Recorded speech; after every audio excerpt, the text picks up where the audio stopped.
I just mowed yesterday and it looks so wonderful out here. I always love it when everything is mowed and kept up. Don't look at those. Those are going to disappear at some point. But it's just a beautiful November morning. Good morning, lovelies. Alright, today is onion planting day. I finished planting all the seeds in the garden that I'm going to plant for this season. And hopefully they'll all come up, you know, carrots and lettuce and spinach, beets, all that kind of thing. I have collards coming up and mustards, and you've seen some things in other videos. But today I have my onion starts. I have Texas Legend, and I've got Texas Early White, and this one is Red Creole. You're probably reading that backward on there, but I'm going to plant all three types a section at a time in between strawberries, and strawberries and onions get along really well. So today that is what I'm working on. Our pretty strawberry plants, they're doing really well. They're all down this row here. And so as I was reading the care package or the literature that tells you how to plant and care for these things, it says that these, evidently they're really heavy feeders because they tell you they need fertilizer right off the bat. And they tell you to dig a 4 foot, they tell you to dig a 4-inch wide trench and 4-inch deep and throw some fertilizer in there, and then plant these on the outside edges of the trench. But what I'm going to do, since I'm not going to do the fertilizer thing, and I don't have that room because I have strawberries already planted, I'm just going to go ahead and plant these 1 inch deep, no deeper, so that the onion ball will develop properly, and 4 inches apart. Now, as I understand it, according to the literature, you can plant them every 2 inches apart and harvest harvest every other onion so that you can have green onions and then leave the others to mature fully. But I'm not sure what I'll do. I'm going to start with every 4 inches and see how that goes.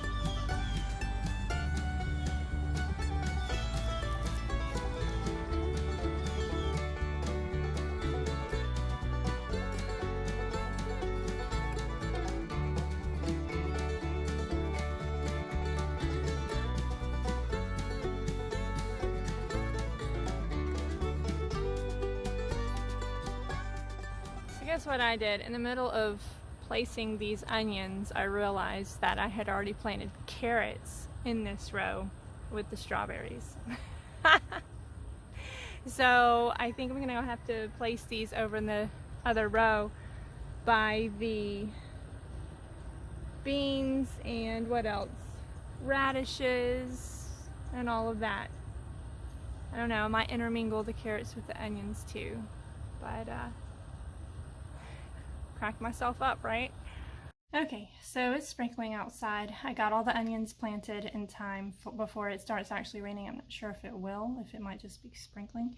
But I went ahead and did some onions between the strawberries, and some between beans, and some between some collards. So I pretty much used all of the onions up, and I think it'll be just fine. Whatever carrots will pop up between the onions in the strawberry line will be just fine. But while I was out there, I went ahead and harvested some mustards and some radishes, and I'll show you that next. So here's my harvester tote full of greens, and there are some radishes on the left side, and I'll show you them. I have a variety of them, and I don't have the names. I'll pop them on the screen after I get this video processed. But there's white ones, there's red ones, there's some purple-ish, like purple-ish kind. I believe one of the packets was like a breakfast blend, but as far as the others, I don't know the types off the top of my head. These green leaves are huge. I am thinking that I need to pick these when they're younger because they, I don't know. Usually bigger means tougher and maybe more bitter. I don't know. I don't have much experience with mustards. Comment. Let me know what your experience is with them. I did give some to my neighbor and she cooked them up. They were bitter after the first boiling, so she strained them, took the water off of them, put them back, added new water, cooked them again, added some sugar, and she said they turned out really, really good. It's possible that we haven't had enough cold weather to make them sweet. So I am going to go ahead and probably give them a try as well. But before I do anything else, my mint plants look really sad. And I've been watering them, but I just think they don't have enough room. They probably need some more root room, maybe some more sunshine. Let's see here, they do part shade 3 to 6 hours, so I think they've been getting enough light through the windows, but I think I need to go ahead and repot them and see if that helps. Otherwise, I'm really not sure what the problem is. I'm trying to keep these indoors just so I can have some plants in here and herbs in here and just the smell and critter repellent. So I'm gonna go ahead and repot these things so that they don't die. Okay, so I went out to the shed and got a potting mix, and I'm just gonna repot these things, and hopefully they'll do better, because that would be real disappointing. I've never tried to grow this stuff inside or really much at all. I have a few plants outside. I just really didn't think that they would be so difficult to grow. I mean, there is some root binding, and it's still moist. Maybe they're too moist, but then I just don't know why they're struggling.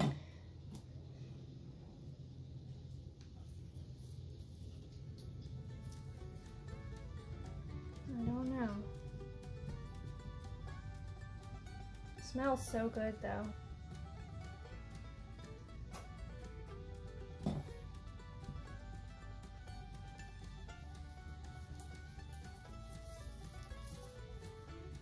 I may have too much dirt here. Got a mess to clean up.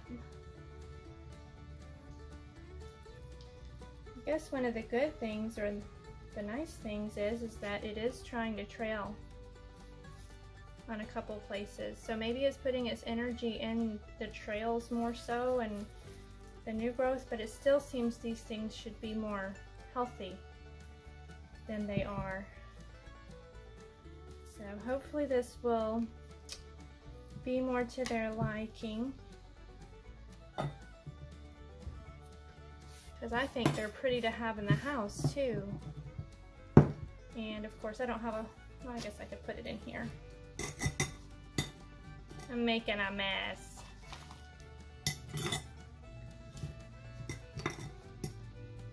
Probably should have done this outside.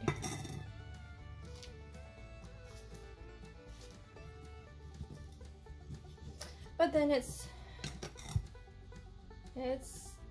raining a little bit, more like sprinkling still, but it's gotten harder.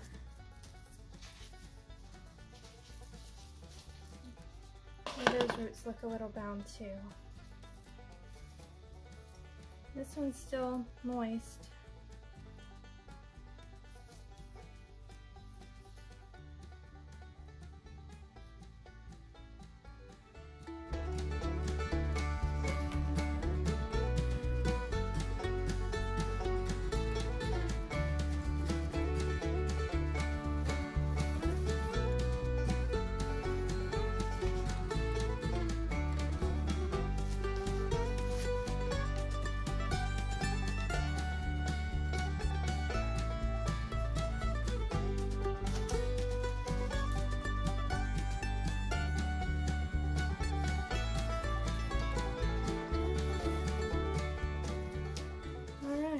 see if that helps them. Certainly hope so. It's a little more in the center.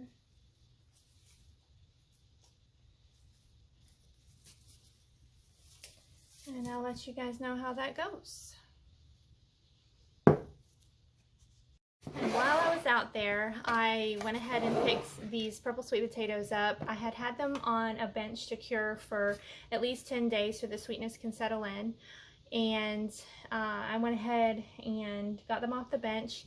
I'm not sure how good some of these are. See, that one's a little bit mushy. So I'll have to go through them and see if there's anything that's really good and salvable about them.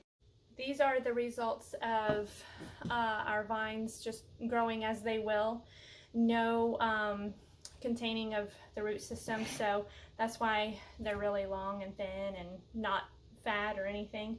I'm looking forward to seeing if there's anything good to save out of them.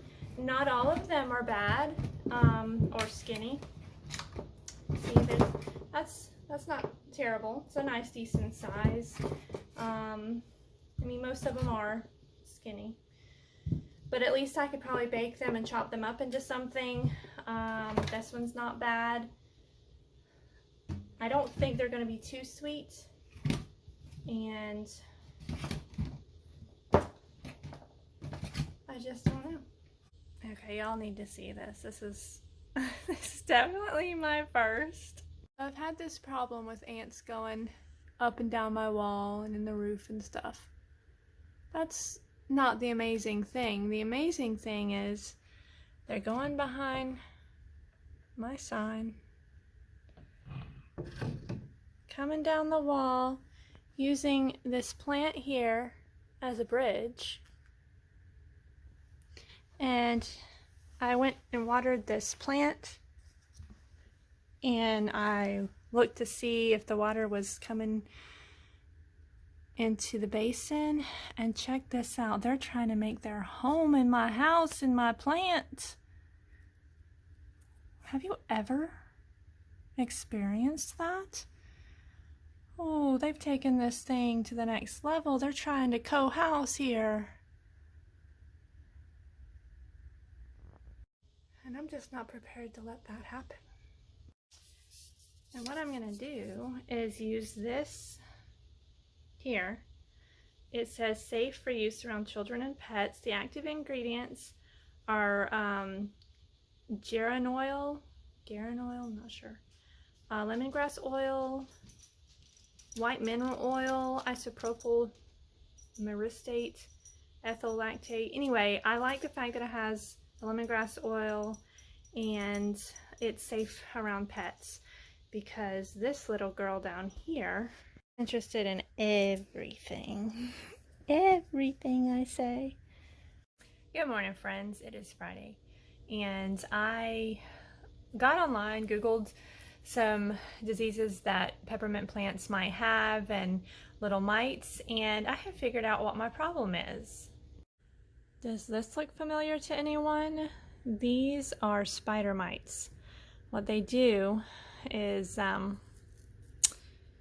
let's see, they create little webs, hopefully you can see them, and live in the webs on your plants and cause this discoloration, and really affects the whole plant. The whole plants are looking like this.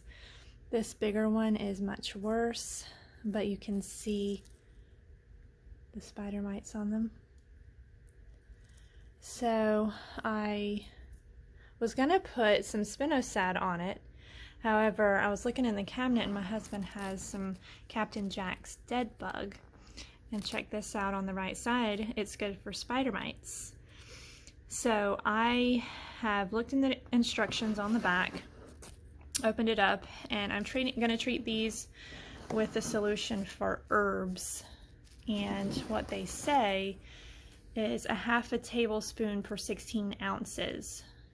And I will put that, I just had a bottle of spray, smell good spray.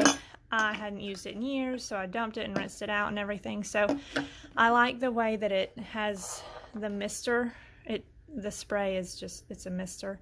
So it has really good misting coverage. I'm gonna put this in here and go ahead and give these things a treatment. We've got to cover the top of the leaf and the bottom of the leaf, and to the point of runoff and drip off. They say that you're not supposed to apply it more than 5 times per year, so I hope it really works.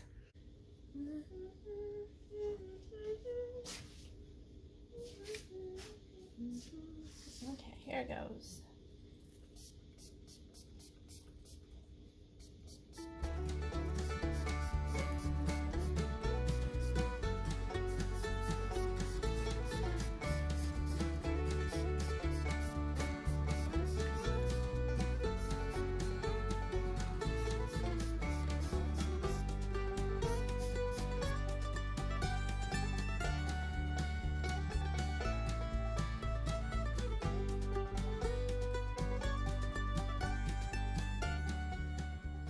Thank you guys for joining me this week. It's been fun. It's been a pleasure. I hope you guys enjoyed it. Just remember to keep smiling, and until next time, take care.